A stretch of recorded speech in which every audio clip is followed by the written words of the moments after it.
왕의 아들로 태어났다는 사실이 축복이 아니라 저주가 된 남자가 있습니다. 30년을 세자로 버티면서 매일같이 죽음의 위협에 시달렸고 겨우 왕이 되었지만 4년 만에 의문의 죽음을 맞이한 비운의 군주죠. 그의 이름은 경종입니다. 어머니는 조선 최고의 악녀로 낙인 찍혔고 아버지는 그 어머니를 사약으로 죽였으며 동생은 자신의 자리를 호시탐탐 노렸던 인물이었거든요. 과연 이 남자는 어떻게 이 지옥 같은 삶을 버텨냈을까요? 그리고 그의 죽음에는 정말 음모가 숨어 있었던 걸까요? 오늘은 조선 역사상 가장 비극적인 왕 경종의 이야기를 들려드리겠습니다. 경종을 이해하려면 먼저 그의 아버지 숙종 시대로 거슬러 올라가야 합니다. 17세기 후반 조선은 겉으로 보기엔 강력한 왕권이 자리 잡은 안정기처럼 보였어요. 하지만 속을 들여다보면 전혀 달랐죠. 숙종은 14살에 왕위에 올랐지만 결코 만만한 군주가 아니었습니다. 그는 신하들의 눈치를 보지 않았고 자신의 뜻을 관철시키는데 주저함이 없는 강력한 카리스마를 가진 인물이었거든요. 그의 통치 방식은 한마디로 황국 정치였습니다. 황국이란 말 그대로 판을 뒤집는다는 뜻이에요. 숙종은 특정 붕당이 너무 강해져서 왕권을 위협한다 싶으면 하루아침에 그들을 권력의 중심에서 몰아내고 반대편에 정권을 넘겨주는 극단적인 방식을 사용했어요. 왕권을 강화하는 데는 효과적이었지만 조정을 극도의 불안정 속으로 몰아넣는 양날의 검이었죠.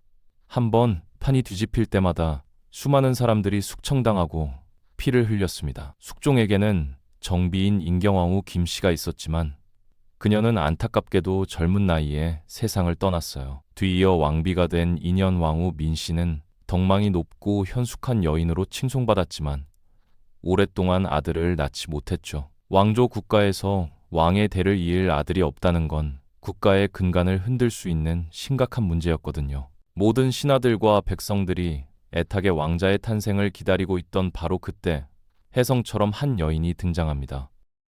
그녀의 이름은 장옥정, 훗날 우리가 장희빈이라 부르는 여인이었습니다. 장옥정은 조선 최고의 명문가 출신이 아니었어요. 그녀의 가문은 역관을 배출한 중인 계층이었죠. 하지만 그녀가 가진 가장 큰 무기는 바로 그녀 자신의 매력이었습니다. 빼어난 미모와 총명함을 겸비한 장옥정은 곧 숙종의 눈에 띄었고 그의 마음을 단숨에 사로잡았어요.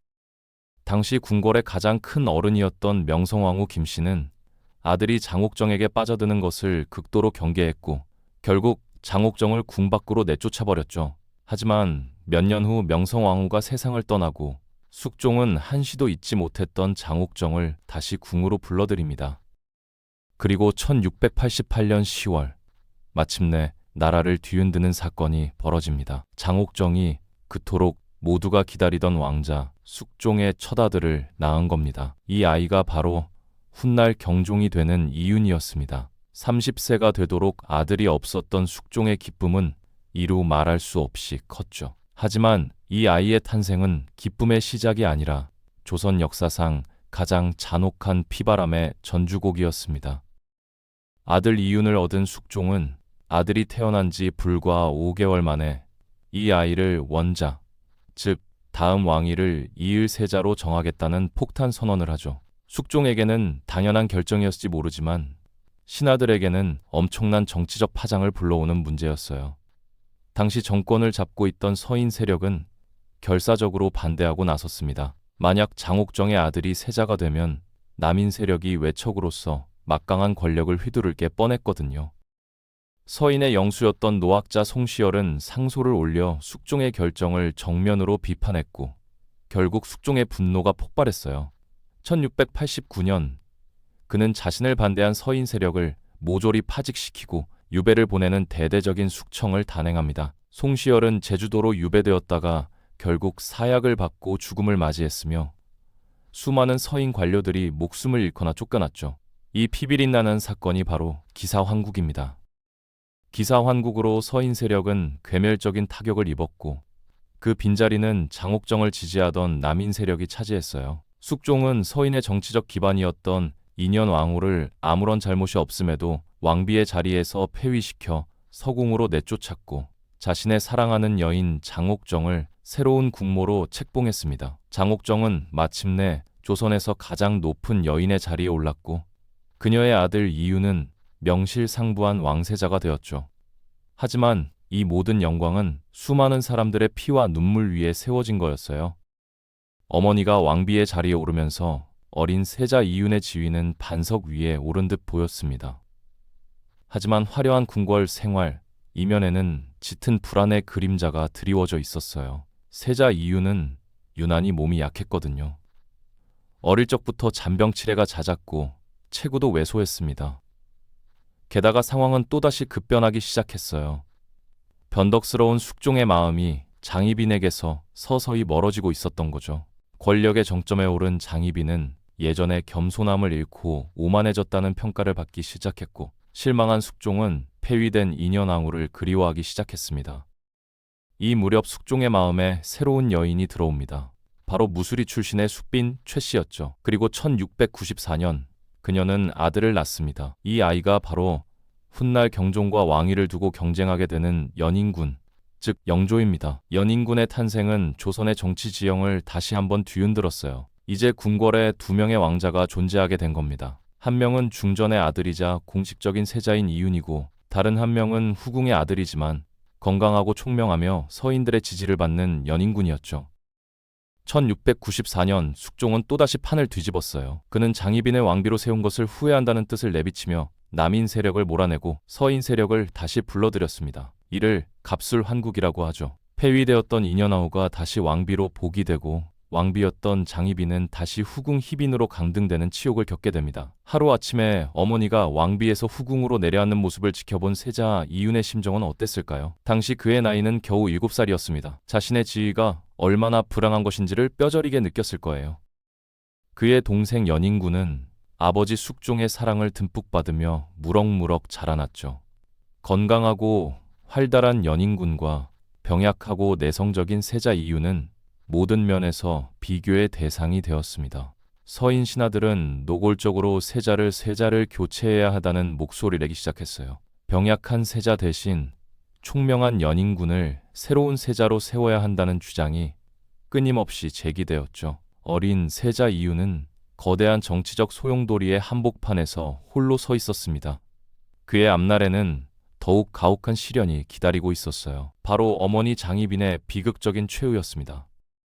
1701년 복위한 지 7년째 되던 인현왕후가 갑자기 병석에 눕더니 그해 8월 14일 35세의 젊은 나이로 세상을 떠납니다.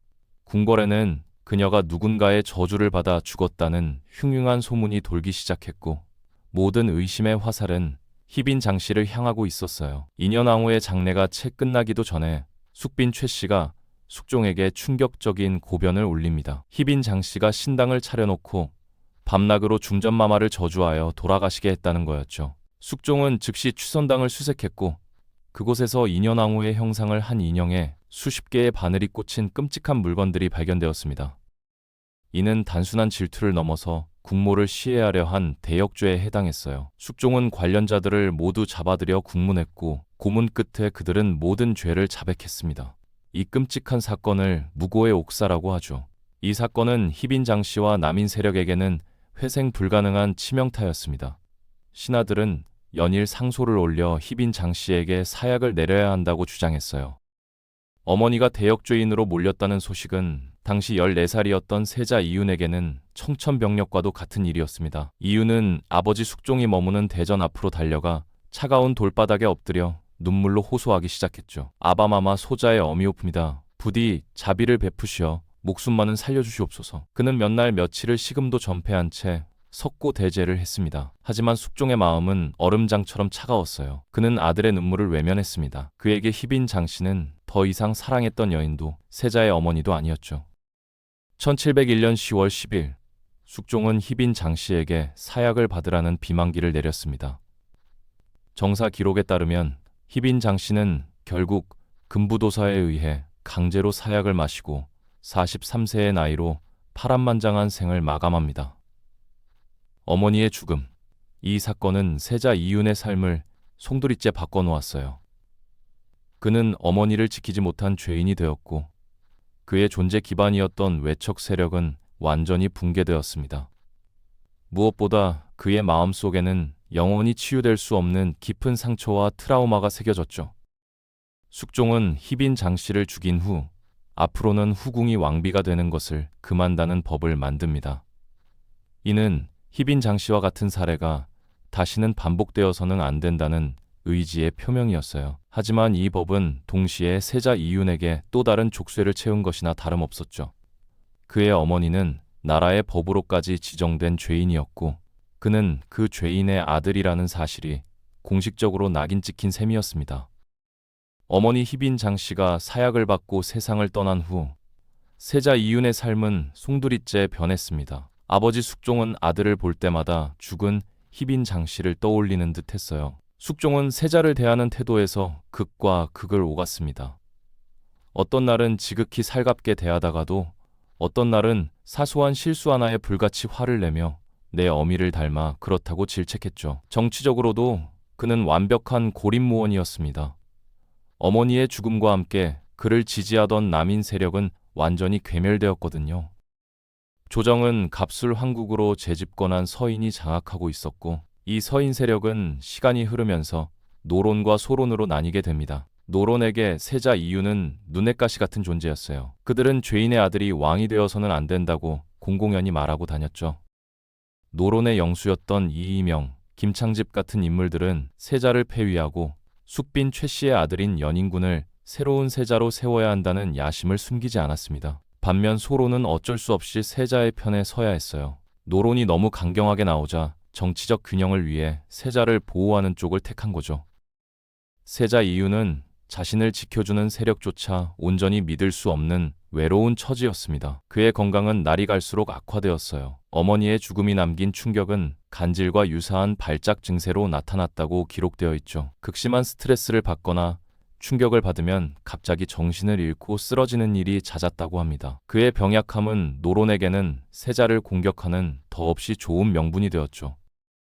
시간이 흘러 1717년 숙종의 나이도 어느덧 57세가 되었습니다. 오랜 통치와 끊임없는 정쟁에 지친 그는 건강이 눈에 띄게 나빠졌어요. 숙종은 마침내 세자에게 자신의 정무를 대신 처리하게 하는 대리청정을 명하겠다고 선언합니다. 이는 세자 이윤에게는 20년 가까이 이어진 불안한 세자 생활을 청산하고 차기 왕으로서의 입지를 공식적으로 인정받는 절호의 기회였어요. 그를 지지하던 소론 세력은 열렬히 환영했지만 노론 세력은 결사적으로 반대하고 나섰죠. 대리청정 문제는 순식간에 조선 조정을 둘로 갈라놓는 거대한 정쟁으로 번졌습니다.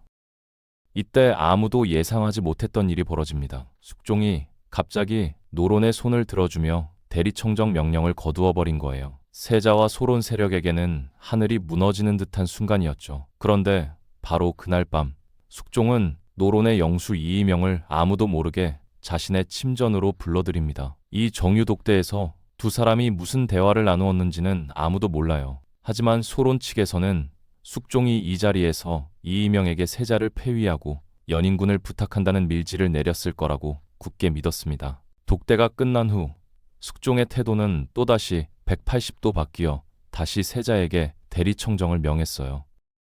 극심한 스트레스 속에서도 세자 이윤은 3년 동안 큰 과오 없이 대리청정의 임무를 수행해냈습니다. 비록 병약했지만 그에게도 군주로서의 자질이 있었음을 증명해 보인 거예요. 1720년 6월 조선을 46년간 철권으로 통치했던 군주 숙종이 마침내 눈을 감습니다. 그의 나이 60세였어요. 마침내 기나긴 기다림과 고통의 세월이 끝났습니다. 어머니가 죽은 지 20년, 세자로 책봉된 지 30년 만이었어요. 대역죄인의 아들, 병약한 세자라 손가락질 받던 이유는 조 20대 왕 경종으로 즉위하게 됩니다. 그의 나이 33세였죠. 하지만 그의 앞날은 결코 밝지 않았습니다. 숙종이라는 거대한 방패막이는 사라졌고 이제 그는 자신을 죽이려 했던 노론 세력과 얼굴을 마주해야 했어요. 동생 연인군은 여전히 노론의 강력한 지지를 받으며 왕위를 호시탐탐 노리고 있었죠. 1720년 경복궁 근정전의 옥좌에 마침내 새로운 주인이 앉았습니다. 30년의 세월을 죄인의 아들로 숨죽여 살아야 했던 세자 이윤. 이제 그는 조선의 20대 국왕 경종이었어요. 하지만 경종이 물려받은 왕권은 속빈 강정이나 다름없었습니다. 조정의 최고위직은 모두 숙종 말년에 자신을 폐위시키려 했던 노론의 핵심 인물들이 차지하고 있었거든요. 무엇보다 경종 자신의 건강이 가장 큰 문제였어요. 오랜 세자 시절 겪었던 극심한 스트레스와 마음의 병은 그의 육체를 완전히 잠식한 상태였죠. 그는 즉위 직후부터 여러 차례 병석에 누워 정사를 제대로 돌보지 못했습니다. 왕이 이처럼 병약한 모습을 보이자 노론의 움직임은 더욱 대담해졌습니다. 경종이 즉위한 지 불과 1년째 되던 1721년, 노론의 사대신은 입을 모아 경종에게 충격적인 제안을 합니다. 하루빨리 총명하신 아우님 연인군을 왕세제로 책봉하시어 종묘사직을 안정시키소서. 이는 이제 즉위한 지 1년밖에 안 된 젊은 왕에게 대놓고 당신은 아들을 낳지 못할 것이니 동생에게 왕위를 물려줄 준비를 하라고 말하는 것과 다름없는 지극히 무례하고 왕권을 능멸하는 처사였어요. 소론 신하들은 격렬하게 반발했지만 노론의 압박은 집요했습니다. 결국 경종은 무너졌어요. 그는 더 이상 버틸 힘이 없었습니다. 1721년 8월, 경종은 동생 연인군을 왕세제로 책봉한다는 교지를 내렸죠. 하지만 노론의 욕심은 여기서 끝나지 않았습니다. 그들은 한 걸음 더 나아가 왕세제에게 대리청정을 맡기라고 요구했어요. 이는 명백히 선을 넘은 거였습니다. 왕이 살아있고 의식이 명료한데도 동생에게 정사를 맡기라는 건 어떤 명분으로도 정당화될 수 없는 역모에 가까운 발상이었죠. 이번에는 경종도 더 이상 물러서지 않았어요.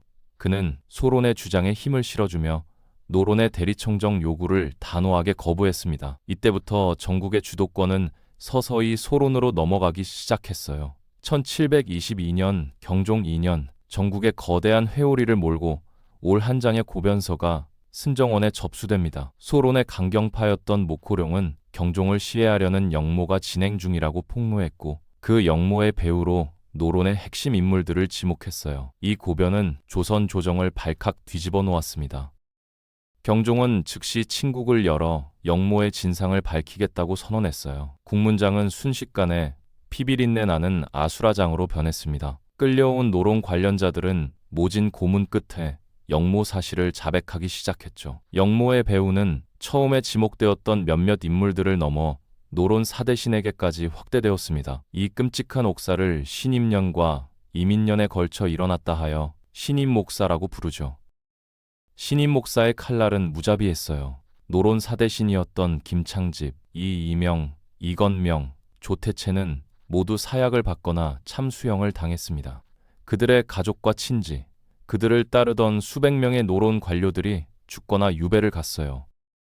피비린내 나는 숙청이 끝나자 조정은 완전히 소론의 세상이 되었습니다. 경종은 마침내 자신을 억압하던 굴레에서 벗어나 자신을 지지하는 신하들로 조정을 채울 수 있게 되었죠. 하지만 그의 마음이 과연 편안했을까요? 복수는 성공했지만 그 과정에서 너무나 많은 피를 흘렸고 경종의 옥자는 피로 얼룩져 있었습니다. 신임 목사라는 거대한 피바람이 휩쓸고 간 조정은 소론의 동무대가 되었지만 조정은 안정을 되찾기는커녕 더 깊은 의심과 공포의 늪으로 빠져들었어요. 경종 역시 마음 편할 날이 없었습니다. 그는 자신의 손으로 수많은 사람을 죽음으로 내몰았거든요. 그는 밤마다 악몽에 시달렸으며 사람을 만나는 것조차 극도로 꺼리게 되었다고 전해집니다. 그의 건강은 눈에 띄게 악화되었고 정사는 대부분 그를 등에 업고 권력을 잡은 소론 신하들의 손에 의해 처리되었어요.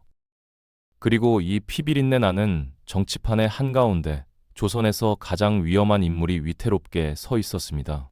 바로 역적의 수괴로 추대될 뻔했던 왕세제 연인군이었어요. 신임 목사는 연인군에게는 사형 선고나 다름없었습니다. 비록 그록무가 역모에 직접 가담했다는 증거는 없었지만 노론이 그를 왕으로 추대하려 했다는 사실만으로도 그는 살아있는 것 자체가 죄가 되는 존재였죠. 소론 강경파에게 연인군은 반드시 제거해야 할 정적이자 노론 잔당이 재기를 꿈꿀 수 있는 유일한 희망의 불씨였습니다.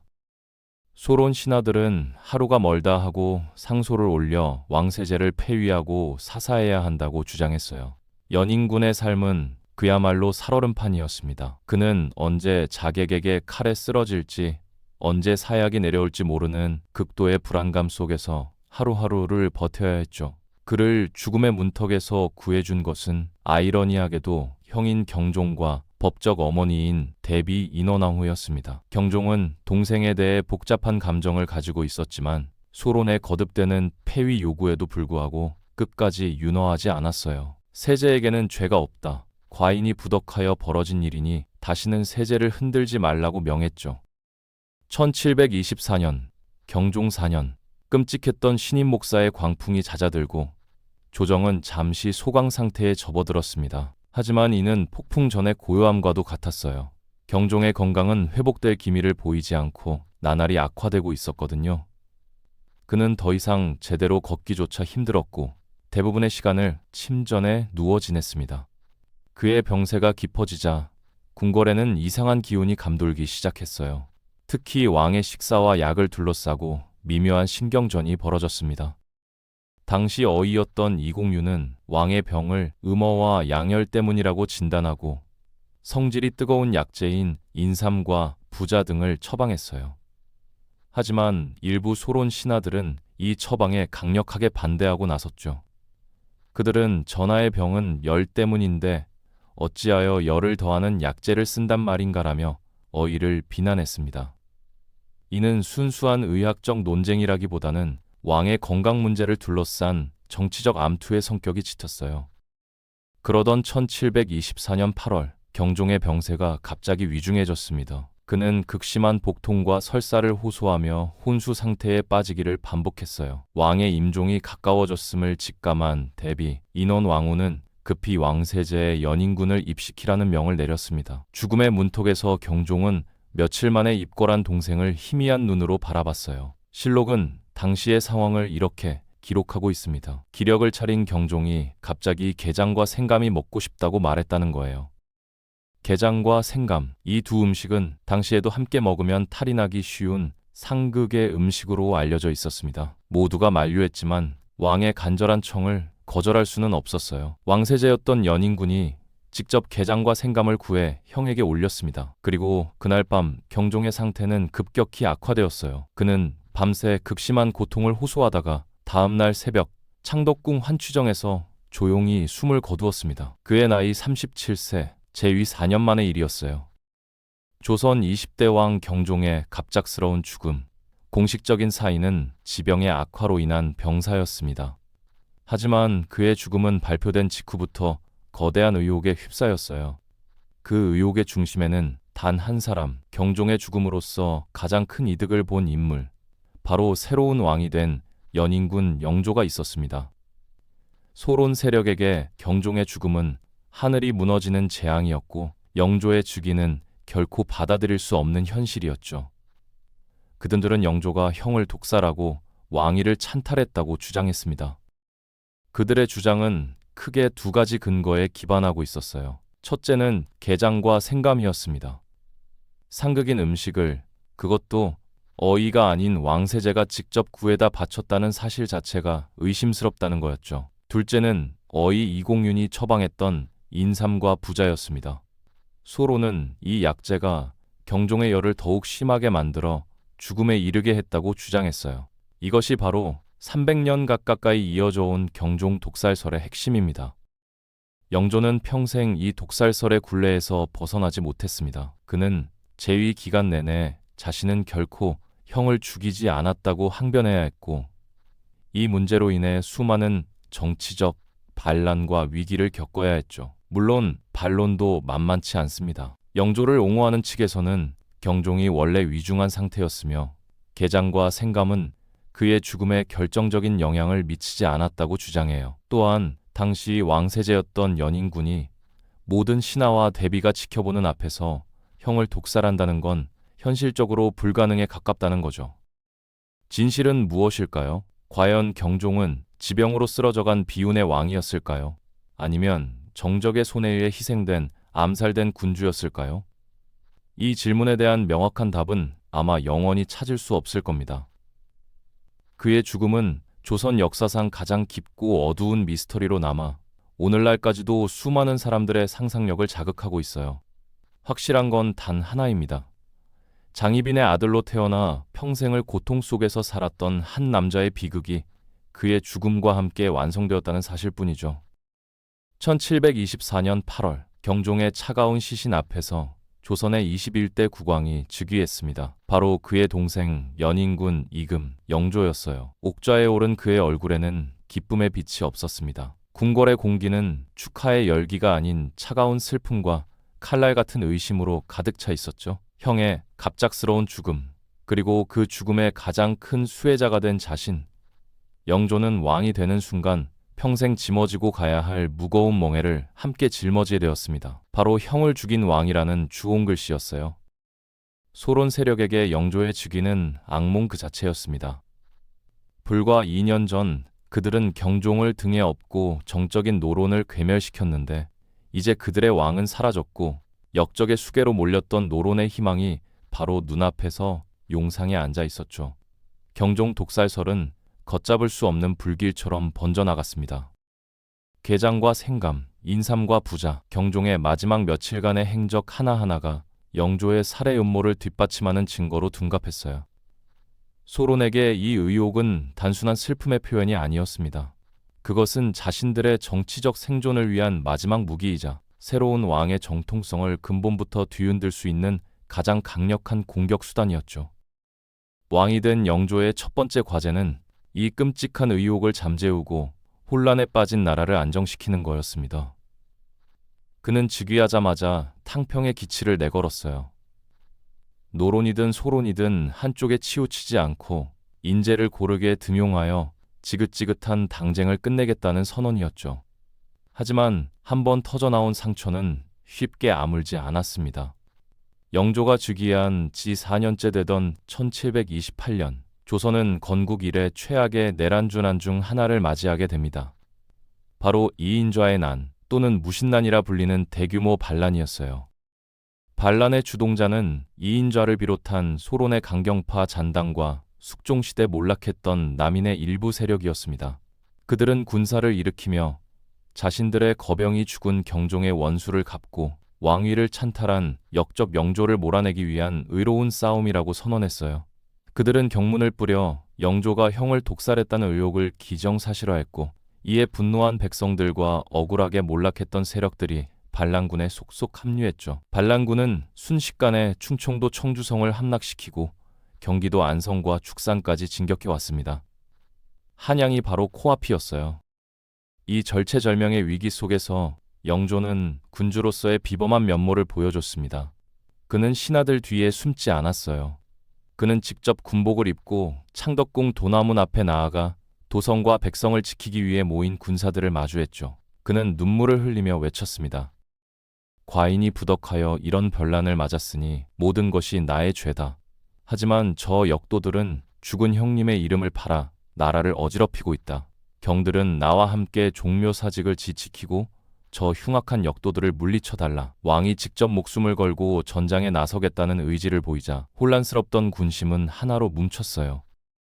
영조는 신속하게 토벌군을 편성하여 반란군을 진압하게 했고 결국 반란은 한 달여 만에 진압되었습니다. 주동자 이인좌는 사로잡혀 참수당했고 반란에 가담했던 수많은 사람들이 역적으로 몰려 죽음을 맞이했어요. 무신남은 진압되었지만 영조의 마음속에는 평생 지워지지 않을 깊은 상처를 남겼습니다. 죽은 형의 이름이 자신을 죽이려는 칼이 되어 돌아온 끔찍한 경험이었죠. 이 사건 이후 영조는 더욱더 탕평책에 집착하게 됩니다. 한쪽 당파가 강해지면 언제든 자신을 부정하고 반란을 일으킬 수 있다는 공포가 그의 내리에 각인되었기 때문이에요. 그는 평생을 자신의 정통성을 증명하기 위해 싸워야 했습니다. 경종의 죽음은 영조라는 위대한 군주의 시대가 시작되는 서막이었지만 동시에 그 시대를 평생 속박한 저주이기도 했죠. 역사는 종종 승자의 기록이라고 불립니다. 52년이라는 조선 최장기 재위 기록을 세우며 영정조 시대라는 르네상스를 연 영조의 빛나는 업적 아래 그의 형 경종은 그저 병약하고 무능했던 왕 혹은 영조 시대의 개막을 위한 비극적 재물 정도로만 기억되곤 합니다. 과연 그것이 경종에 대한 온당한 평가일까요? 우리는 그의 삶을 왕이라는 결과만으로 평가해서는 안 됩니다. 그의 삶은 처음부터 끝까지 거대한 비극의 연속이었어요. 그의 탄생은 어머니의 욕망과 아버지의 정치가 빚어낸 정쟁의 불씨였고, 그의 유년기는 어머니의 비참한 죽음을 목도해야 했던 끔찍한 트라우마였죠. 그의 청년기는 죄인의 아들이라는 낙인 속에서 동생과 비교당하며 하루하루를 버텨내야 했던 인고의 세월이었습니다. 그는 정말 무능하기만 했을까요? 숙종 말년 3년간의 대리청정 기간 동안 그는 수많은 노론의 감시와 방해 속에서도 큰 실수 없이 국정을 이끌었어요. 이는 그에게도 국가를 운영할 기본적인 자질과 능력이 있었음을 보여줍니다. 만약 그가 건강한 몸으로 태어났다면, 만약 그의 어머니가 장희빈이 아니었다면, 만약 그를 둘러싼 당쟁이 그토록 잔혹하지 않았다면 과연 어떤 군주가 되었을까요?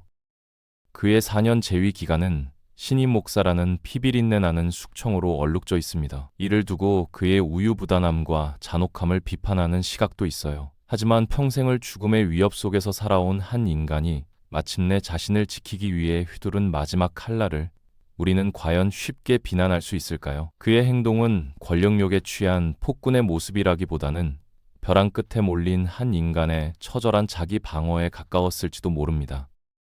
경종의 삶은 우리에게 한 인간이 감당하기에는 너무나도 버거운 운명의 무게에 대해 이야기합니다. 그는 왕이었지만 자신의 삶을 단 한순간도 스스로 선택하지 못했어요. 그의 모든 것은 타인에 의해 규정되었고 그의 모든 행동은 정치적 계산 속에서 해석되었죠. 그는 조선의 왕들 중 가장 인간적인 고통을 많이 겪은 가장 외롭고 슬픈 영혼이었을 겁니다. 오늘 우리는 조선의 20대 왕 경종의 삶을 긴 시간 동안 함께 돌아봤습니다. 그의 이야기는 장희빈의 아들이라는 5글자로 시작하여 독살설이라는 풀리지 않는 미스터리로 끝을 맺었어요. 그의 삶 전체가 거대한 그림자에 갇혀 있었던 셈이죠. 어머니라는 그림자, 아버지라는 그림자, 그리고 동생이라는 그림자까지요. 그는 단 한 번도 그 그림자에서 벗어나 온전한 자신으로 서보지 못했습니다. 그의 비극은 그가 남긴 역사적 의미조차도 자신의 것이 아닌 다음 시대의 서막으로 규정짓게 만들었어요. 그의 혼란스러웠던 재위 기간과 의문투성이의 죽음은 역설적으로 영조가 강력한 탕평책을 통해 조선 후기의 부흥을 이끄는 역사적 배경이 되었습니다. 마치 자신의 모든 것을 불태워 동생의 시대를 위한 걸음이 된 것처럼 말이죠. 어쩌면 그의 무덤인 의릉의 쓸쓸한 풍경이 그의 삶을 가장 잘 대변해주는 것인지도 모릅니다. 화려하지만 동시에 비극적이었던 조선 왕실의 역사 속에서 그는 가장 아픈 손가락으로 남아 있습니다. 그의 이야기는 우리에게 묻습니다. 권력이란 무엇이며 인간의 운명이란 무엇인가? 거대한 역사의 수레바퀴 앞에서 한 개인의 삶은 얼마나 무력할 수 있는가? 그의 이야기가 여러분에게 역사의 이면에 숨겨진 한 인간의 고뇌와 슬픔을 기억하는 계기가 되었기를 바랍니다.